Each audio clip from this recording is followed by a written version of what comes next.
नमस्कार, आप देख रहे हैं न्यूज़ 24। मैं हूं आप सभी के साथ विपनेश माथुर और ब्रेकिंग विद एजेंडा में लगातार हम बात कर रहे हैं अब की बार किसका, उत्तर प्रदेश। जी हां, यूपी के चुनावी महाभारत में संग्राम समाजवादी पार्टी के अखिलेश यादव और भारतीय जनता पार्टी के योगी आदित्यनाथ के बीच करीब करीब तय हो चुका है। सीएम योगी और पूर्व सीएम अखिलेश यादव इस बात को अच्छी तरह से समझ रहे हैं। तभी तो एक तरफ योगी ने सरप्राइज मंत्रिमंडल विस्तार कर अपनी कैबिनेट में बिन, गोंड, खटीक, प्रजापति, गंगवार को और प्रतिनिधित्व दिया है, तो अखिलेश यादव पिता मुलायम के एमवाय समीकरण को लेकर तोड़कर नए समीकरण बनाने में जुट गए हैं। अखिलेश यादव के इस नए समीकरण पर दल बदल कर आ रहे नेताओं को पूरा भरोसा है। तभी तो बीजेपी का जमाना होते हुए भी वो समाजवादी पार्टी को अपना ठिकाना बना रहे हैं। कल भी बीएसपी के महासचिव कुशवाहा और नेता लालजी वर्मा और राम अचल राजभर ने अखिलेश से मुलाकात की और जल्द साइकिल पर वो सवार हो सकते हैं, ऐसे संकेत मिल रहे हैं।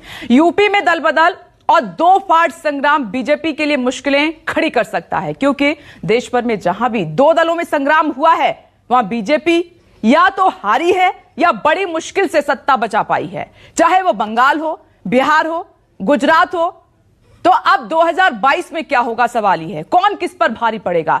इसी मुद्दे पर करेंगे बड़े पैनल के साथ आज बड़ी बहस। समझने की कोशिश करेंगे कि जिस तरीके के समीकरण उत्तर प्रदेश में बन रहे हैं, किसका इसमें नुकसान होगा, किसका फायदा होगा, और अगर यह लड़ाई समाजवादी पार्टी और बीजेपी के बीच में है तो बीजेपी का फिर क्या होगा। क्योंकि जो अन्य राज्यों में समीकरण बने हैं, ऑल वर्सेस बीजेपी रहा तो फायदा हुआ, अगर सिंगल पार्टी के साथ मुकाबला रहा है तो बीजेपी को नुकसान उठाना पड़ा है। हमारे साथ एक बड़ा पैनल मौजूद है, साथ ही मेरे सहयोगी भी जुड़ गए हैं। आनंद Dubey ji spokes person UP BJP से हमारे साथ मौजूद हैं।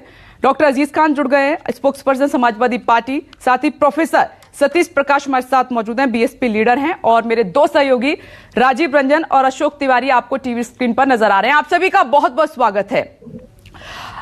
अब सवाल सीधा राजीव मैं आपसे पूछना चाहूंगी, महत्वपूर्ण सवाल है। जो उत्तर प्रदेश की तस्वीर इस वक्त नजर आ रही है, जो पार्टी छोड़कर नेता जा रहे हैं, समाजवादी पार्टी उनकी पसंद है, बीजेपी में कुछ नेता शामिल हो रहे हैं, तो अभी हालिया तस्वीर में नजर आ रहा है कि 2022 की ये लड़ाई समाजवादी पार्टी वर्सेस बीजेपी होने जा रही है। अगर ऐसा है तो फिर उत्तर प्रदेश में क्या होगा बाकी पार्टियों का?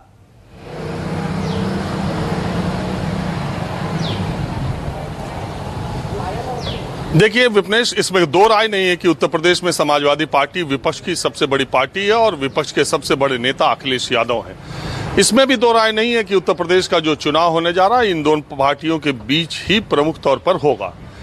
अब जो दूसरे खिलाड़ी हैं, कांग्रेस है, बीएसपी है, देखिए ये सबको पता है कि उत्तर प्रदेश, अगर आप लोकसभा सीटों के हिसाब से भी देख लें, पिछले 3 चुनाव की दृष्टि से देखें, जब से भारतीय जनता पार्टी मजबूत हुई है तब से बीएसपी और कांग्रेस कितनी कमजोर होती गई। कमजोर समाजवादी पार्टी भी हुई है, लेकिन बीएसपी अगर 2019 के समझौते को छोड़ दे तो बीएसपी भी लगातार नीचे जा रही है, कांग्रेस भी नीचे जा रही है।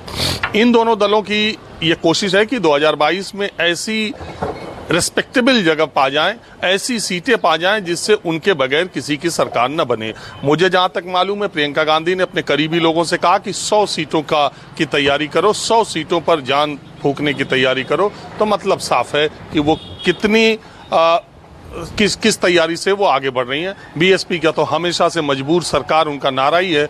वो हमेशा ये बीएसपी की रणनीति रहती है कि इतनी सीटें कम से कम मिल जाएं जिससे कि उस देश में या उस प्रदेश में हमारे बगैर सरकार न बने और हम डिक्टेट कर सकें, ज़्यादा से ज़्यादा अपनी भागीदारी सुनिश्चित कर सकें।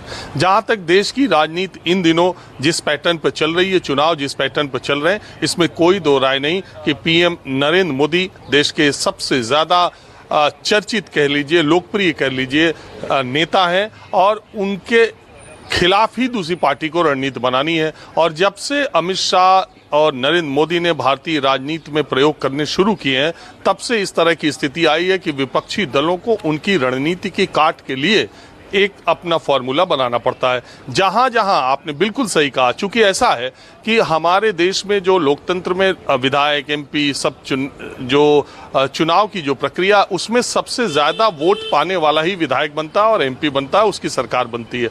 मान लो 1 लाख वोट पड़ता है तो जो 27,000 वोट पाकर के भी जीत जाता है, और इसका मतलब है कि 73,000 वोट उसके खिलाफ पड़े हैं, लेकिन जीतता वही है जो सबसे ज्यादा वोट पाता है। इस स्थिति में अगर आप देखेंगी तो भारतीय जनता पार्टी का वोट प्रतिशत अभी तक चुनाव में उत्तर प्रदेश के या देश में जितना रहा है उससे ज्यादा उसके खिलाफ वोट पड़े हैं। अब विपक्ष की रणनीति यही है कि उस विपक्ष में पड़े वोटों को एक जगह कैसे एकत्रित किया जाए। यही इसीलिए जब भी आमने सामने की लड़ाई होती है तो बीजेपी मात खाती है। आपने देखा अरविंद केजरीवाल ने पूरी बीजेपी की ताकत लगाने के बावजूद 63 सीटें दूसरी बार जीत ली, क्योंकि वहां लड़ाई आमने सामने की थी। वहां अरविंद केजरीवाल ने एक नैरेटिव दिया था कि आप कांग्रेस को वोट दोगे, आप किसी और को वोट दोगे तो अपना वोट खराब करोगे, या तो मुझे दो या तो उधर दो। तो मुझे दो में उनको ज्यादा मिला। इसी तरह पश्चिम बंगाल में कम्युनिस्ट पार्टी और कांग्रेस साफ हो गई, सीधे लड़ाई हुई। ममता बनर्जी ने अपने को वहां खड़ा रखा कि मोदी से मैं लड़ रही हूं, अगर आप मोदी के खिलाफ हो तो मुझे वोट दो, अगर आप मोदी के साथ हो तो मोदी को वोट दो। दो तरफ वोट पड़ा तो ममता बनर्जी जीती। इसी तरह छत्तीसगढ़ में हुआ, इसी तरह मध्य प्रदेश में कांटे की लड़ाई हुई, राजस्थान में आमने सामने की लड़ाई हुई, बीजेपी को हार मिली क्योंकि ज्यादा। लेकिन उत्तर प्रदेश की स्थितियां भिन्न है। ये ठीक है अखिलेश यादव आ रहे हैं, आज जिन नेताओं का आप नाम ले रही हैं, राम अचल राजभर, लालजी वर्मा और कुशवाहा, ये तीनों 3 जातियों से आते हैं। लालजी वर्मा, तीनों का 2 तो एक ही बेल्ट के आते हैं। लालजी वर्मा, रामअचल राजभर और कुशवाहा, इनको उत्तर प्रदेश की सियासत में कोई नहीं जानता था। इनको एक तरह से सीधे मायावती ने उठाया और प्रदेश अध्यक्ष बनाया। ये तीनों बीएसपी के प्रदेश अध्यक्ष रह चुके हैं। एक कुर्मी जाति से आते हैं, एक राजभर जाति से आते हैं और एक जो है कुशवाहा यानी मौर्य, जिससे केशव मौर्य, स्वामी प्रसाद मौर्य, जिस बाबूलाल कुशवाहा जिस कम्युनिटी से आते हैं। ये तीनों कम्युनिटी उत्तर प्रदेश की सियासत में बहुत इंपॉर्टेंट है। इनको अदर बैकवर्ड क्लास कहा जाता है। ये बहुत लंबे समय तक बीएसपी के साथ थे और 2014 में अमित शाह के सोशल इंजीनियरिंग ने इनको, इनके जो बड़े जनाधार वाले नेता थे, इनके सारे बड़े नेताओं को बीजेपी के पाले में लाने का काम किया। अगर आप देखें, स्वामी प्रसाद मौर्य, केशव प्रसाद मौर्य को प्रदेश अध्यक्ष बनाया। एक नई उम्मीद, एक नई किरण उस कम्युनिटी को के तरफ गई। रामअचल राजभर जिस कम्युनिटी से आते हैं, उनसे बड़े मास लीडर ओम प्रकाश राजभर के साथ समझौता कर लिया। और कुर्मी लालजी वर्मा जो है जहां से आते हैं, एक समय समाजवादी पार्टी ने बेनी प्रसाद वर्मा को अपना चेहरा बनाया था, लेकिन अपना दल के बढ़ते प्रभुत्व के साथ और बीजेपी ने उस कुर्मी वोट बैंक को भी अपने में साध लिया। तो अब क्या हुआ, जो बात आपने कही, बहुत इंपॉर्टेंट बात अपने शुरुआती बातों में आपने कही कि MY समीकरण हुआ। ये कि बिहार और उत्तर प्रदेश में MY समीकरण से समाजवादी पार्टी ने लंबे समय तक शासन किया। एक समय ये उनकी ताकत हुआ करती थी और उसमें दूसरे वोटों की लामबंदी हो जाती थी। आज बीजेपी ने ऐसा कर दिया कि यही उनकी सबसे बड़ी कमजोरी हो गई। अभी अगर आप बात करोगे तो बहुत बार बीजेपी और उनके समर्थक लोग ये मैसेज देने की कोशिश करते हैं कि समाजवादी पार्टी तो MY की है, यानी मुसलमान की है और यादव की है, बाकी किसी की नहीं है, दो ही का कल्याण उधर हो सकता है। और ये नारा दे करके उन्होंने बहुत करीने से अदर बैकवर्ड को, दो बैकवर्ड में दूसरी जातियां हैं, उनको बहुत करीने से अपने तरफ ले आए कि उस सरकार में बैकवर्ड के नाम पे पॉलिटिक्स तो होती है, लेकिन दरअसल मलाई यादव ही खाते हैं। तो इस पार्टी को उन्होंने MY पार्टी तक ही सीमित कर दिया। जो उनकी स्ट्रेंथ थी वही उनकी कमजोरी बता दी और उसी पर चोट करते हैं। और अब समाजवादी पार्टी और तेजस्वी यादव को यही बताने में पूरा वक्त बीत जाता है कि नहीं, ये पिछड़ों की पार्टी। अखिलेश यादव बार बार कहते हैं कि केशव मौर्य को ऐसा कर दिया, उनको ऐसा कर दिया, नेम प्लेट हटवा दी। वो मैसेज देते हैं कि ये बैकवर्ड की पार्टी नहीं है, बीजेपी फॉरवर्ड की पार्टी है। वो बोलते नहीं है, मगर वो बोलते ये है कि बैकवर्ड को बरगलाया जाता है और फॉरवर्ड का रूल चलता है। बैकवर्ड की पार्टी हम है, हम बैकवर्ड है, हमारे साथ बैकवर्ड आने चाहिए। तो अब जब चुनाव आ रहा है तो यादव के, अब देखिएगा, अब से लेके 3 महीने तक कोई यादव समाजवादी पार्टी में किसी पार्टी से शामिल नहीं होगा।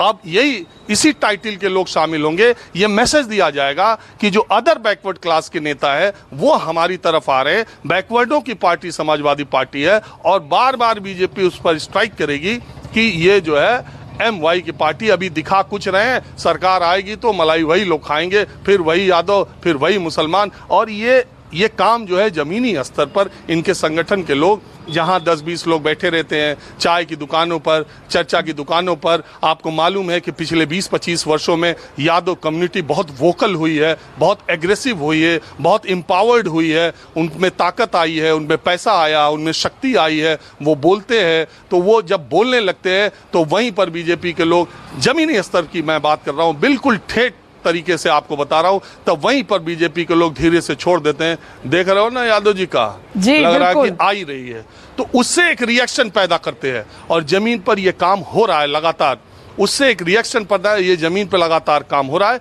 लेकिन अखिलेश यादव के पक्ष में ये बात जाती है कि वो विपक्ष के सबसे बड़े नेता है। अखिलेश यादव के पक्ष में ये बात जाती है कि मोदी के खिलाफ या योगी के खिलाफ जो वोट बैंक है, उस पर सबसे बड़े वोट बैंक पर अखिलेश यादव ऑलरेडी बैठे हुए हैं। अगर यादव और मुस्लिम ही उनके वोटर है, अगर इसी को मान लिया जाए तो भी उत्तर प्रदेश में 26% मत अखिलेश यादव के पास है, जो दूसरी किसी पार्टी के पास अभी नहीं है। और अगर इसमें अदर बैकवर्ड के 6-7-8% वो जोड़ने में कामयाब होते हैं अगले 4-5 महीनों में, तो बीजेपी की नींद गायब कर सकते हैं। अखिलेश यादव एक, देखिए कहा कुछ, मैं बार बार कहता हूं, भारत की राजनीति में योगी आदित्यनाथ को 2022 का सीएम का चेहरा बना करके बीजेपी और संघ एक अनोखा प्रयोग करने जा रही है। आप योगी आदित्यनाथ को जाति में बांधना ठीक नहीं है, वो संत है, महात्मा है, महंत है, लेकिन चुनाव होगा तो चर्चा होगी। योगी आदित्यनाथ जाति से क्षत्रिय हैं, फॉरवर्ड का चेहरा आगे करके 50% बैकवर्ड वोटर के स्टेट में चुनाव लड़ना बहुत कलेजे की बात है और बहुत बड़ा प्रयोग करने की बात है जो बीजेपी करने जा रही है। क्योंकि बीजेपी हिंदुत्व के चेहरे के साथ सामाजिक समीकरण का कॉकटेल बनाने की फिराक में है। बीजेपी ये चाहती है कि ये जो कास्ट पॉलिटिक्स पर वार हिंदुत्व और राष्ट्रवाद के जरिए किया जाए, और अगर एक बार योगी आदित्यनाथ ने इस चुनाव में जीत हासिल कर ली तो आप यकीन मानिए जातिवादी नेताओं के दिन गिनती के रहेंगे और प्रतीकों के तौर पर बीजेपी उनको बैठाएगी और फिर अपनी रणनीति के हिसाब से चलेगी। और इसी तरह बैकवर्डों में अगर ये मैसेज चला गया कि ये तो फॉरवर्ड की सरकार है, ये तो योगी आदित्यनाथ फॉरवर्ड है, अगर बैकवर्ड इस नाम पर लामबंद हुए, जिसकी कोशिश अखिलेश यादव आने वाले दिनों में करेंगे, तो फिर वो 50% वोट बैंक, अगर उसमें से 10% में भी अखिलेश यादव ने सेंध लगाई अदर बैकवर्ड में से, तो फिर बीजेपी के लिए बहुत बड़ी मुश्किल खड़ी हो जाएगी। राजीव, आपने सही कहा, काफी डिटेल में समझाया है कि एमवाई समीकरण जो समाजवादी पार्टी का पुराना रहा, तो इसको क्यों बदलने में अब अखिलेश यादव जो है तेजी कर रहे हैं, क्यों नया समीकरण बैठा रहे हैं, और साथ ही क्यों जो पार्टी बदल रहे हैं नेता, उनकी पसंद समाजवादी पार्टी और बीजेपी बनी हुई है। काफी डिटेल में समझाया है। मैं लौटूंगी आपके पास। और अशोक, मैं मेहमानों का रुख करूं, जल्दी से आपसे एक रिएक्शन लेना ही चाह रही हूं कि क्या, क्योंकि एक लिस्ट है मेरे पास जो समाजवादी पार्टी से संपर्क कर रहे हैं नेता, ये 3 नेता तो मिले हैं, उसके अलावा भी लंबी चौड़ी लिस्ट है। अब मेरा सवाल ये है कि समाजवादी पार्टी जो मुलायम सिंह यादव का समीकरण रहा है, एमवाई, जिसको डिटेल में राजीव ने भी समझाया, अखिलेश यादव उसको बदल रहे हैं, एक नया समीकरण वो उत्तर प्रदेश की राजनीति में समाजवादी पार्टी की तरफ से बैठाना चाह रहे हैं। क्या वजह है इसकी? क्या बीजेपी ने मजबूर कर दिया?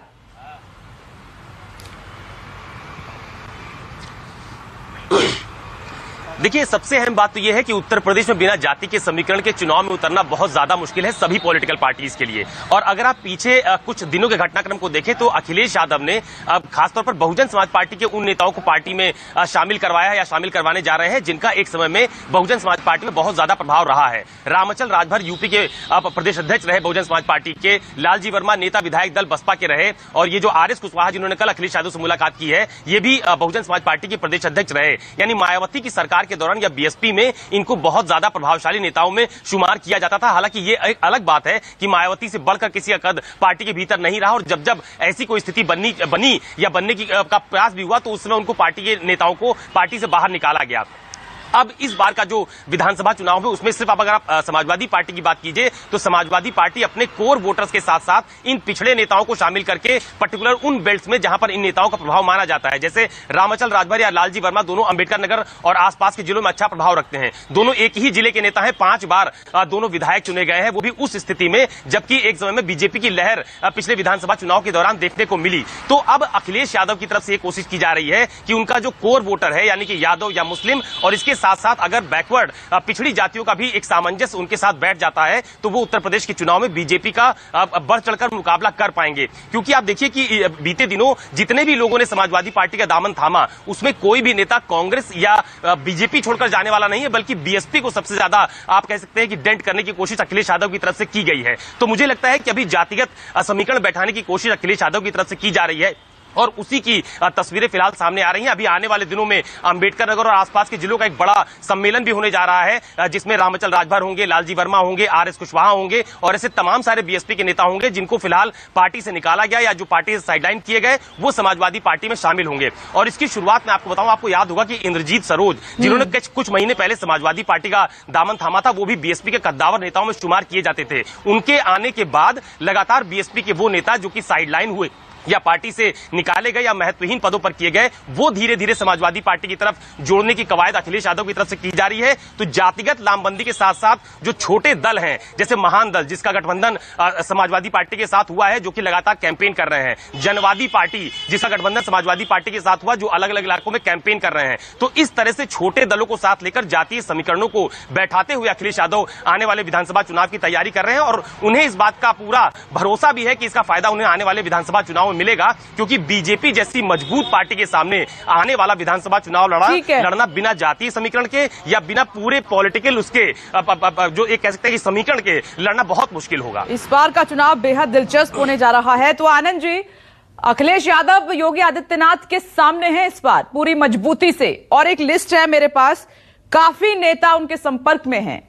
क्या वजह है? ठीक है, जितिन प्रसाद आपकी पार्टी में आ गए, आपने मंत्री भी बना दिया, लेकिन एक लंबी चौड़ी लिस्ट है कांग्रेस से, बीएसपी से, जो समाजवादी पार्टी ज्वाइन करना चाह रहे हैं। क्या ये बड़ी चुनौती रहेगी इस बार बीजेपी के सामने? देखिए, बीजेपी के लिए कोई चुनौती नहीं है। राजनीति में ये बहुत ही सामान्य प्रक्रिया है। चुनाव से पहले तमाम लोग तमाम दलों के संपर्क में, अगर समाजवादी पार्टी के संपर्क में है तो बीएसपी के भी संपर्क में होंगे, भारतीय जनता पार्टी के भी संपर्क में होंगे। ये कोई बहुत बड़ी चीज नहीं है। लेकिन जिस तरह से उत्तर प्रदेश की जनता ने भारतीय जनता पार्टी को समय समय पर अपना आशीर्वाद दिया है, उसने स्पष्ट संदेश देने की ये कोशिश की है, जिसको कई विपक्षी दल नहीं समझ पा रहे हैं कि उत्तर प्रदेश में अब समीकरण की राजनीति नहीं चलेगी। समीकरण की राजनीति जो है वो 2017 में भी उत्तर प्रदेश में प्रयोग करके देखा जा चुका है और 2019 में भी प्रयोग करके देखा जा चुका है, जब बहुजन समाज पार्टी और समाजवादी पार्टी मिलकर चुनाव लड़े थे और उत्तर प्रदेश में उनका क्या हश्र हुआ था। 2017 भी आपको याद होगा कि कांग्रेस और समाजवादी पार्टी मिलकर लड़े थे और क्या हश्र होगा। तो उत्तर प्रदेश की जनता समीकरण, वशीकरण, ध्रुवीकरण, तुष्टीकरण की राजनीति से ऊपर उठ चुकी है। अब यहां जनता अपने मन के व्याकरण से चलती है और वो ये है कि सबका साथ, सबका विकास और सबका विश्वास। जिस तरह से केंद्र सरकार ने पिछले 7 साल में और उत्तर प्रदेश की सरकार ने पिछले 4.5 साल में उत्तर प्रदेश के हर वर्ग के लिए, शोषित के लिए, दलित के लिए, वंचित के लिए, अग्रहों के लिए, पिछड़ों के लिए काम किया है, पिक एंड चूज नहीं किया है। हमारी जितनी भी योजनाएं हैं वो सब तक पहुंची हैं, सर्वस्पर्शी हैं और सबको लेकर हम साथ चले हैं। और इसी का नतीजा है कि 2014 के बाद से अब तक लगातार उत्तर प्रदेश में हर चुनाव में, चाहे वो निकाय चुनाव हो, पंचायत चुनाव हो, एमएलसी के चुनाव हो, उपचुनाव हो, विधानसभा चुनाव हो, लोकसभा चुनाव हो, भारतीय जनता पार्टी को जबरदस्त सफलता मिली है। इसका सबसे बड़ा कारण यह है। लेकिन आनंद जी, इस बार समीकरण भी बदल रहे हैं, हालात भी उत्तर प्रदेश में बदल रहे हैं, वो तो तस्वीर आप देख ही रहे हैं। मैं इस पर आपसे जवाब लूं। डॉक्टर अजीज खान कुछ कहना चाह रहे हैं। डॉक्टर अजीज खान, आप तो काफी खुश होंगे कि लंबी चौड़ी लिस्ट है और समाजवादी पार्टी के संपर्क में है इतने सारे नेता। देखिए विपनेश जी, 2-3 बातें बड़ी अहम है जो मुझे करनी है। देखिए, उत्तर प्रदेश का जो चुनाव है वो आईने की तरह पूरी तरह से साफ हो चुका है।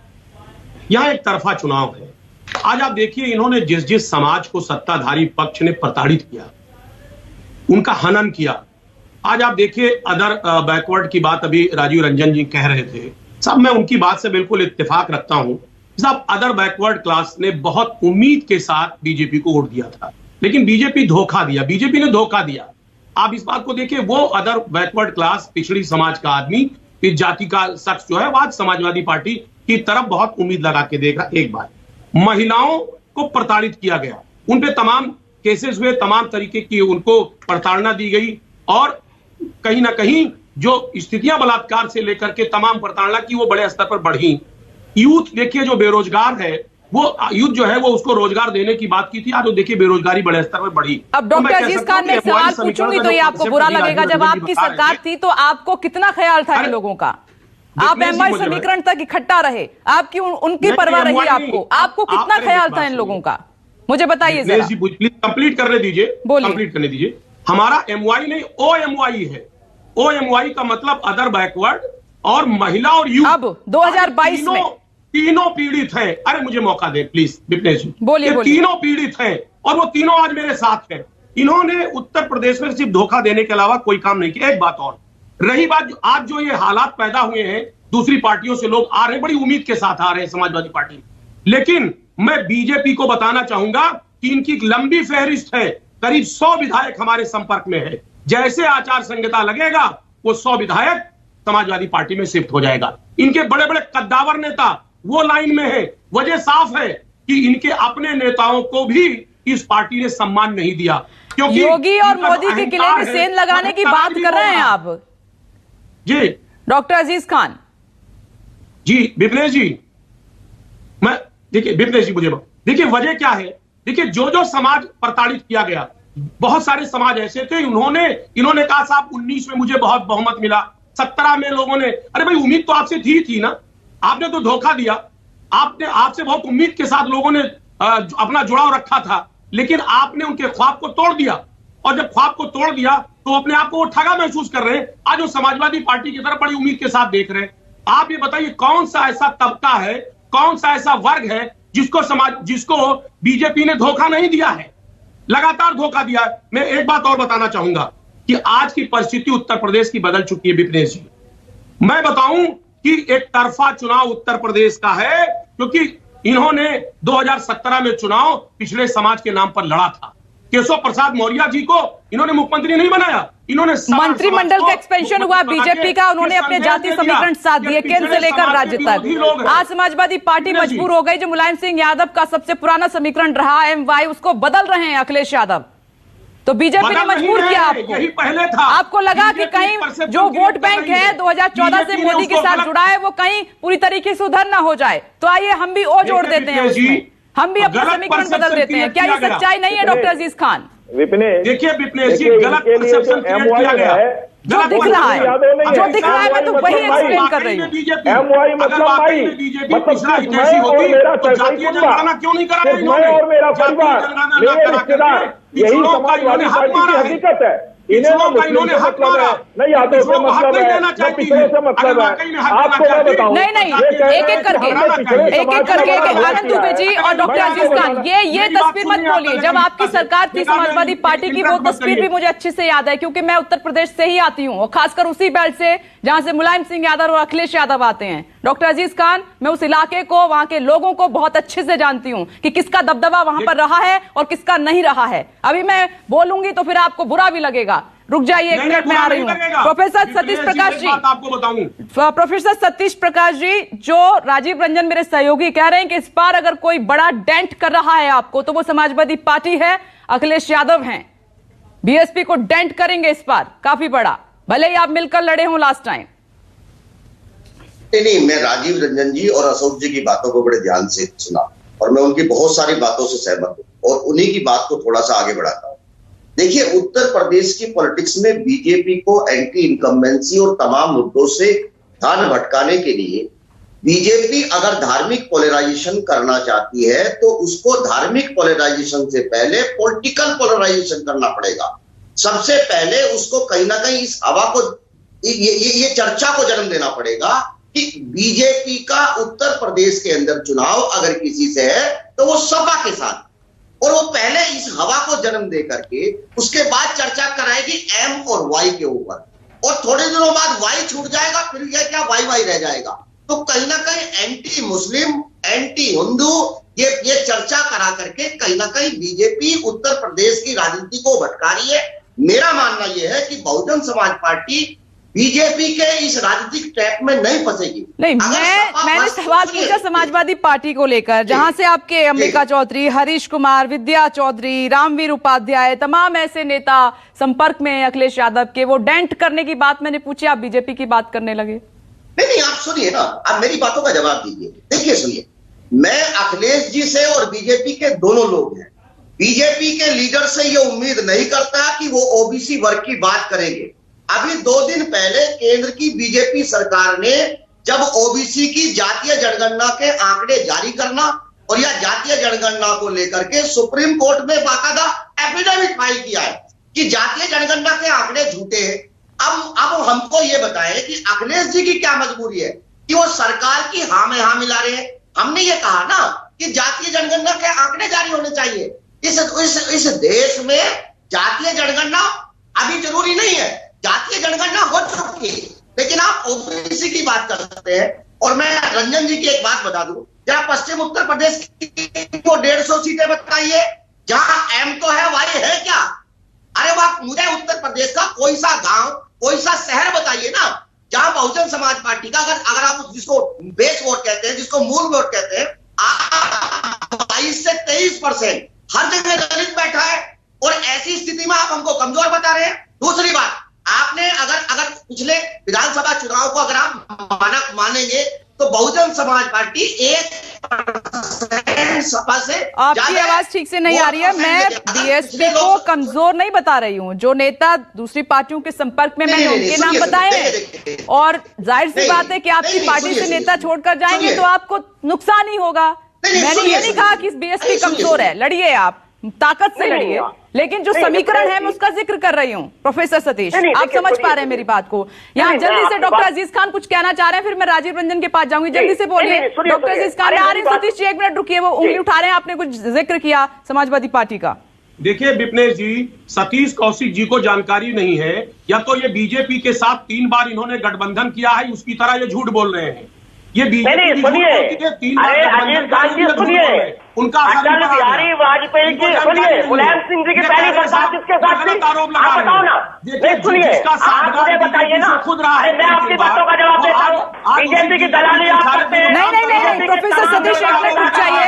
2022 में जो 2021 में समीकरण बन रहे हैं 22 के लिए, उनका जिक्र करते हैं, उन पर चर्चा करते हैं। पीछे मत जाइए, पीछे तो बहुत सारे एक्सपेरिमेंट हुए जो फेल हो गए, फिर वापस घर लौटे हैं। 1 मिनट रुक जाइए डॉक्टर प्रोफेसर सतीश और डॉक्टर अजीज खान, ऐसे नहीं, ऐसे चर्चा नहीं होगा। भाई एक एक करके बात कीजिए, एक एक करके। प्रोफेसर सतीश, मुझे मौका दीजिए, यही सपा अपने एमपी से आरक्षण का बिल पटवाती है, यही सपा उत्तर प्रदेश से 1 लाख दलितों को कर देती है। यही सपा, सुनिए, अगर सुनिए अजीत खान जी, मैं आपका सम्मान करता हूँ, लेकिन इसका मतलब ये नहीं है आपकी तौल पट्टी खोल के रख दूंगा। राजनाथ सिंह की सरकार, आप आरोप गलत लगा रहे हैं। तो प्रोफेसर सतीश, अब पीछे जाएंगे तो मुझे ये कहना पड़ेगा, जब इतनी खामियां कमियां थी तो आपने अखिलेश यादव से फिर हाथ क्यों मिलाया? क्यों साथ चले गए? क्यों मोहभंग हो गया? फिर जिस सोच के साथ गए वो कंप्लीट नहीं हो पाई, वो पूरी नहीं हो पाई, तो आज राहें अलग हो गई। आज समाजवादी पार्टी की इतनी खामियां गिना रहे हैं, लेकिन मायावती ने अखिलेश यादव से ही हाथ मिलाया। और कभी किसी को नहीं लगा था कि ये समीकरण भी बनेगा, ये हाथ भी मिलाया जाएगा उत्तर प्रदेश में, एसपी बीएसपी साथ आ सकते हैं, लेकिन वो भी एक्सपेरिमेंट आपने किया। 1 मिनट रुकिए प्रोफेसर सतीश और डॉक्टर अजीज खान, 1 मिनट, एक इंपॉर्टेंट सवाल है, मैं राजीव से पूछना चाह रही हूँ। राजीव, आ रही हूँ डॉक्टर अजीज खान, आ रही हूँ, 1 मिनट रुकिए।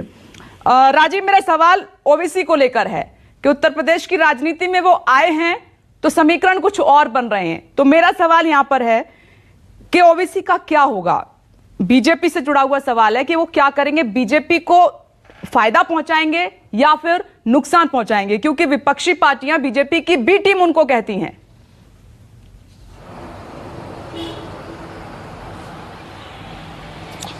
देखिए विपनेश, जिस पर आज हम चर्चा कर रहे हैं, पैनल में बैठे लोग भी ये मानेंगे और सब लोग मानते हैं कि बीजेपी एक बहुत बड़ी ताकत है देश में। उसके खिलाफ पड़ने वाला वोट एक जगह की बजाय कई जगह पड़ेगा, तो इससे बीजेपी को फायदा ही होगा। अगर बीएसपी, कांग्रेस अभी आज की तारीख में हम जो चर्चा कर रहे हैं उसमें कोई दल मजबूत कमजोर की बात नहीं कर रहे हैं। आज हम चर्चा इसलिए कर रहे हैं 3 लोग सपा ज्वाइन करने वाले हैं, तो ऐसी स्थिति में कल को मायावती भी मुख्यमंत्री बन सकती है, प्रियंका गांधी भी बन सकती है, ओम प्रकाश राजभर भी बन सकते हैं, कोई भी बन सकता है। आगे कैसी परिस्थितियां आएंगी हम चर्चा करते रहेंगे। मूल सवाल यह है कि आज के दौर में मैं हमेशा यह बात कहता हूं कि अगर मुलायम सिंह यादव इस वक्त अपने युवा अवस्था या 50-60 की उम्र में होते तो बीजेपी को राजनीति करना उत्तर प्रदेश में सिखा देते। वजह इसकी साफ है, मुलायम सिंह यादव ने एक ऐसी पार्टी बनाई जिसमें ठाकुर के नाम पे मोहन सिंह और अमर सिंह थे, दोनों में नहीं पड़ती थी लेकिन राजपूत चेहरा था। जनेश्वर मिश्रा ब्राह्मण चेहरा थे, बेनी प्रसाद वर्मा कुर्मी चेहरा थे, रेवती रमण सिंह भूमिहार चेहरा थे, राजपूत भूमिहार। कोई आपको मालूम है फूलन देवी को बीएसपी के पास निषाद वोटर एकदम मजबूती के साथ खड़ा था। फूलन देवी को मिर्जापुर से लोकसभा का टिकट देकर के एक झटके में झाड़ू की तरह निषाद वोटर मुलायम सिंह यादव ने सपा की तरफ बांध लिया। जब फूलन देवी की डेथ हुई, तस्वीरें हैं आप देख लीजिएगा, फूलन देवी की हत्या हुई, उनके अंतिम संस्कार को उनकी फूलन देवी की अर्थी को मुलायम सिंह यादव ने पहला कंधा दिया। वो तस्वीरें वायरल, आज का जमाना नहीं था लेकिन वो तस्वीरें बहुत फैलाई गई और निषाद वोटर एक झटके में समाजवादी पार्टी के पास आ गया। आज समाजवादी पार्टी और अखिलेश यादव की सबसे बड़ी कमजोर कड़ी यही है कि इस तरह के 8 चेहरे उनके पास नहीं है। 8 चेहरे वो पिछले 5 साल में नहीं बना पाए और ये एक कमजोर कड़ी है जिसको बीजेपी वार करेगी। अब बीजेपी के साथ दिक्कत यह है कि पहले आप ये कहते, आपकी 17 में जब सरकार आई तो आप कहते थे 14 बरस का बीजेपी को वनवास मिला है। तब आप कहते थे कि ये यहाँ पर ये हुआ, इन सरकारों ने ये किया, जातिवाद किया, तब आप आए। अब आप 5 सालों में क्या किया आपने, इसका आपको अब परिणाम मिलेगा। इसका विकास के नाम पर आप वोट मांगने जानते हैं। मैं मानता हूं 2000 अखिलेश यादव की सरकार ने विकास के दिखने वाले जो काम उत्तर प्रदेश में किए हैं वो शायद ही किसी सरकार ने किए हो, लेकिन ये विकास के दिखने वाले काम कब किए, जब 2014 के लोकसभा चुनाव में उनको झटका लगा। तब उनको लगा कि गुजरात मॉडल का विकास दिखाकर मोदी जी ने मुझे हरा दिया तो मुझे भी विकास का मॉडल दिखाना चाहिए। तब उन्होंने 2-2.5 साल के भीतर मेट्रो बनाई, तब 2-2.5 साल के भीतर उन्होंने एक्सप्रेसवे बनाया, तमाम अस्पताल बनवाए, सब 2.5 साल में किया अखिलेश यादव ने। लेकिन 17 में योगी मोदी और अमित शाह ने दूसरी चाल चल दी।